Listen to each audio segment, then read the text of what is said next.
In case we have never met, I'm Michael Price, and I want to help you succeed in the GSA and VA contract world. You know, there's a feeling in the air lately.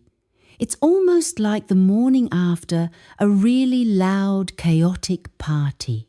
You look around, the confetti is on the floor, the music has stopped, and now you realize you actually have to clean up the mess and get back to work. That is a surprisingly accurate way to describe the current state of government contracting. I try my best. But seriously, looking at the trajectory from late 2024 through 2025, it felt like the industry was in this constant state of whiplash. We had the AI explosion, massive regulatory shifts, budget fights that never seemed to end. It was all disruption. But if you look at the forecasts for 2026, the buzzword is changing. Right, it's shifting to execution. And honestly, it's about time. If 2024 and 2025 were about the hype, the art of the possible 2026 is shaping up to be the year of show me the receipts. The year of putting up or shutting up? Exactly. Think about it. For the last 2 years, every conference, every white paper, every keynote speech in the federal market was about how technology, specifically AI and machine learning, was going to revolutionize the way government operates. We sold the dream. Agencies bought into the pilots. But now we're staring down the barrel of 2026, and the government is asking a very dangerous question. Okay, does this actually work at scale? That's a terrifying question for a lot of contractors. It is, because disruption is sexy. It's exciting to sell a vision of the future. Execution is hard. Execution is boring. Execution is integrating a cutting-edge AI model into a legacy mainframe from 1985 without crashing the entire agency's payroll system. And that's really the crux of it, isn't it? We aren't just talking about technology here. We're talking about a fundamental shift in how the government buys and how contractors deliver. But let's back up a second. When we say shifting to execution, does that mean the innovation stops? Are we done with new ideas? No, and I'm glad you asked that, because that's the biggest misconception. Innovation isn't stopping, it's maturing. Think of it like a startup. You have the seed round, where you pitch the wild idea that was the last 2 years. 2026 is the Series B or C round. You have the product. Now you need to operationalize it. The innovation now lies in the process of deployment, not just the shiny object itself. So let's look at this cool robot. And more, here is exactly how this robot fits into your existing workflow and saves you 15% on overhead. Precisely. And the contractors who can't make that pivot, the ones who are still stuck in visionary mode without the engineering chops to deliver, are going to have a very rough year. Let's talk about the drivers here. Why 2026? Why is this the tipping point? Is it just fatigue from all the newness? Fatigue is part of it. Agency CIOs are tired of pilots that go nowhere. They call it pilot purgatory for a reason, but there's also a fiscal reality. We're looking at a budget environment that is, let's call it constrained but focused. The days of throwing money at the wall to see what sticks are fading. The oversight committees are watching. If an agency spent millions on a digital transformation initiative in 2024, they need to show ROI in 2026. That pressure trickles down instantly to the industry. It does, and it changes the proposal landscape completely. 2 years ago, you could win a contract by having the most forward-thinking technical volume. In 2026, I predict the winners will be the ones with the strongest management volume and the most realistic transition plan. The government is risk-averse again. They don't want to be the test subject anymore. They want to be the beneficiary. That's a massive cultural shift for business development teams. You have to retrain your capture managers to stop selling the dream and start selling the plumbing. Selling the plumbing is the perfect phrase. It's unglamorous, but it's essential. And there's another layer to this execution piece, the workforce. You can't execute without people. Oh, the talent war. I feel like we talk about this every year, but it never gets solved. It doesn't, but the nature of the problem changes. Before, everyone was scrambling for data scientists and AI prompt engineers. Now, as we shift to execution, you need systems engineers, cybersecurity compliance experts, and program managers who know how to actually run a complex federal program.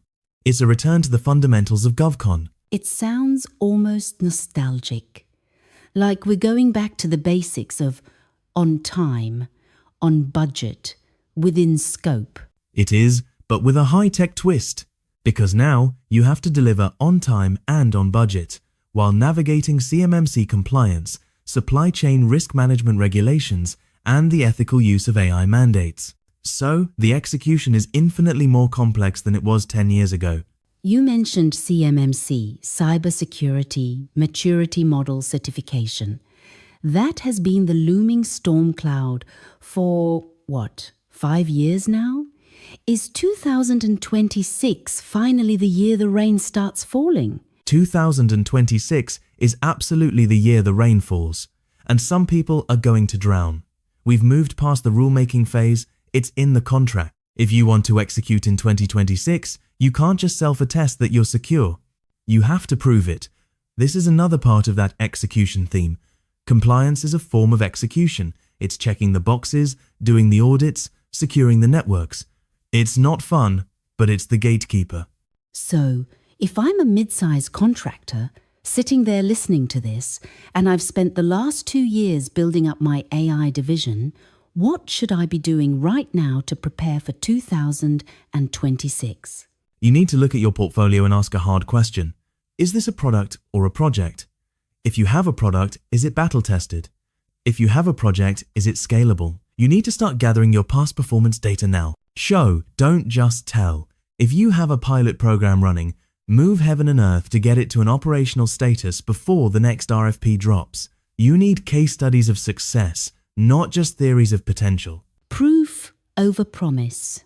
Always. And look at the M&A market, mergers and acquisitions. That's telling a huge story right now. How so? Look at who is buying whom. The big primes aren't just buying cool tech startups anymore. They're buying companies with sticky contracts and cleared personnel. They are buying capacity. They know the government wants execution, so they are acquiring the engines to deliver it. They are beefing up their ability to handle large-scale logistics and implementation. It's less about acquiring the IP and more about acquiring the hands to do the work. It's both. But the weight is shifting. IP is useless if you can't deploy it. There's also a political angle to 2026 we shouldn't ignore. There always is. We'll be halfway through a presidential term. That's usually when an administration wants to point to the scoreboard. They don't want to say, we have these great plans for modernizing the VA. They want to say, we modernize the VA. That political pressure for results drives the agencies to push contractors harder for tangible outcomes. So the window for excuses is closing. Slamming shut. And frankly, the industry needs this. We got a little drunk on the disruption narrative. We started thinking that just because we had a new tool, the job was done. But government work is hard. It's messy. It involves legacy systems, unions, varying stakeholder interests, and legal hurdles. Disruption ignores those obstacles. Execution navigates them. That's a profound distinction. Disruption ignores obstacles. Execution navigates them. It reminds me of that old saying about ideas being cheap. Execution is everything.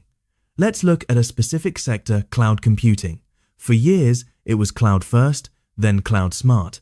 We spent years migrating data. 2026 is going to be about optimization. Now that the data is in the cloud, are we actually saving money? Are the applications running faster? Or did we just lift and shift the mess from a server room to a data center in Virginia? The lift and shift hangover. I've heard plenty of horror stories about bills skyrocketing because nobody optimized the applications for the cloud environment.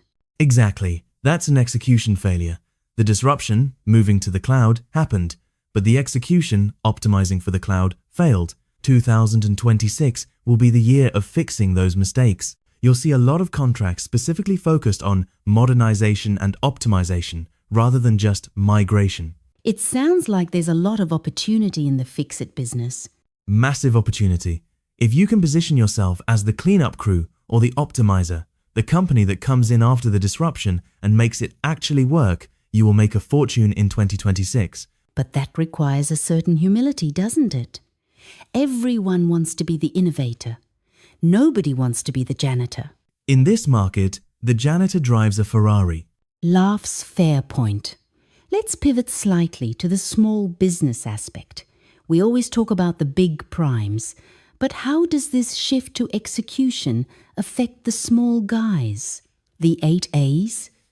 The hub zones? It's a double-edged sword. On one hand, small businesses are often more agile. They can execute faster because they don't have 5 layers of bureaucracy. They can prototype and deploy while a large prime is still scheduling the kickoff meeting. But the risk? The risk is capacity. When the government demands execution at scale, they get nervous about a small business's ability to handle the surge. Can you really hire 50 cleared engineers in 3 months? That's where the mentor-protege relationships and joint ventures become critical in 2026. Small businesses need to look big to win execution work. So we might see more teaming arrangements? Absolutely. I think the era of the lone wolf small business winning a massive set-aside contract is shrinking. You need partners. You need a bench. I want to go back to something you touched on earlier, the Valley of Death. For our listeners who aren't deep in the weeds, that's the gap between a successful pilot program and a full production contract. Many companies die there. Does the focus on execution bridge that valley? Or does it make the valley deeper? That is the multi-billion-dollar question. Theoretically, a focus on execution should bridge the valley. If the agency is prioritizing results, they should be more motivated to pull successful pilots into production. However, because the scrutiny is higher, the bridge across that valley is narrower. Meaning? Meaning they won't just pull everything across. In the disruption phase, agencies might keep 5 or 6 pilots alive just to see what happens. In the execution phase, they pick one. The winner takes all.